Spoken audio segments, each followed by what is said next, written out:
I've been playing fantasy baseball for a pretty long time. Longer than some of you watching here have been alive, and I'm not certain I've seen a groundswell of excitement over a fantasy baseball player that wasn't the nation's top pick as I have so far this offseason for Billy Hamilton. With the exodus of Shin-Soo Choo, Hamilton is being handed the starting center field job along with the leadoff spot in the Cincinnati Reds batting order. Now, we know Hamilton can run. Heck, he stole 155 bases in 132 minor league games in 2012. He stole 75 last season in 123 minor league games, and then he stole 13 more for the Reds in 13 games as basically a pinch runner. Now, the question with Hamilton is, will he be able to hit or even walk so that he can get on base? Because you can't steal first. Now, if you're old enough to remember Vince Coleman when he first came up to the St. Louis Cardinals in 1985, that's what Billy Hamilton has the potential to be.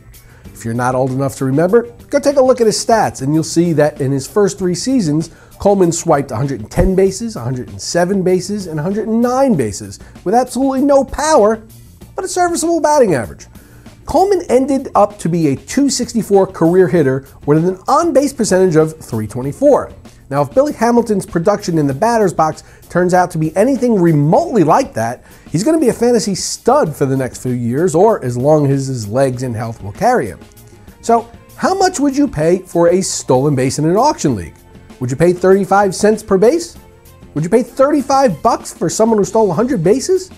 Well, consider this. Last year, the average number of stolen bases per team was just short of 90.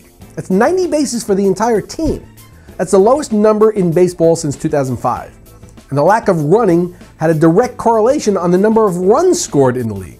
The number of runs scored per game in Major League Baseball last season was just 4.17, and that's the lowest since 1982. Billy Hamilton currently has an ADP of 67 and is the 25th outfielder coming off the boards in mock drafts, and that's up considerably from where he was just a few weeks ago. Now, once spring training starts and he has 3 or 4 stolen bases in a game, you're going to see him jettison up higher from there. If Billy Hamilton can find a way to play enough defense and get on base enough to stay in the Reds lineup, the amount of bases he steals will almost certainly win you the stolen base category in a 5x5 league, which makes him a steal at number 67. But I would caution you that his ability to remain in the lineup is no lock, and if you reach for him, you're going to need to have a contingency plan in case he gets sent back to the minors. But depending on what round you take him in or how much you pay for him, that actually might not be the worst thing in the world. Think of it this way. If you end up getting 60 steals from Hamilton as a part-time major leaguer this season, and some decent offensive stats from the player you pair him with as a replacement, you can actually make the argument that you may even be better off.